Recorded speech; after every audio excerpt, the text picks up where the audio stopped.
n'i y'a jateminɛ nin asisi na mɔgɔ fagawalew damadɔ b'a la o ka ca la n'o bɛ taga assassinat na n'o bɛ taga fagali meurtre la n'o bɛ taga infanticide la k'i den faga donc olu b'a la ani ka mɔgɔw bugɔ k'u bana o fana b'a la mais o ta kɔfɛ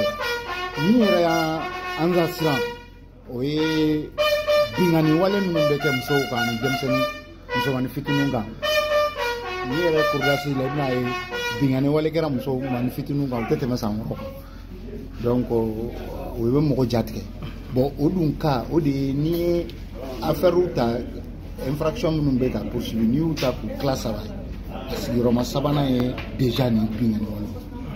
c'est à dire que nin de ka ca n'a bɛɛ ye n'i y'a ye bingani wale ninnu cayara c'est que tribunal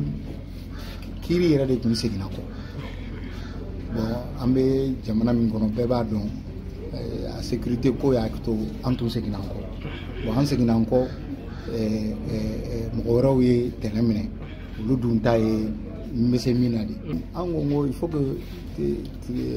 kiiritigɛbulon de ka segin sisan kiiritigɛlaw de ka segin sisan ka terrain occuper non seulement ka terrain occuper mais ka sariya appliquer a ka rigueur bɛɛ la fanga bɛɛ la donc an b'o de kan. Awɔ maa joli de bɛna kiiri ni kiiritigɛ in na. maa 70 ani maa 6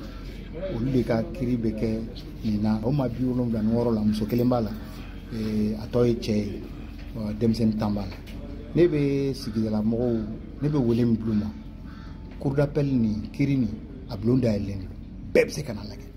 a ye bɔ aw ka n'a lajɛ aw ka jamana kiiritigɛlaw bɛ kiiri tigɛ cogo a ye n'a lajɛ non seulement a bɛ kiiri tigɛ cogo a bɛ dɔ faamuya la mais a bɛ min faamuya la min ka fɛngɛ c'est à dire que minnu bɛ ka kiiri dɛ i bɛ taa sɔrɔ e b'a ɲɔgɔn kɛmɛ na dugu kɔnɔ e m'a minɛ fɔlɔ de donc a bɔ kalan bulon de don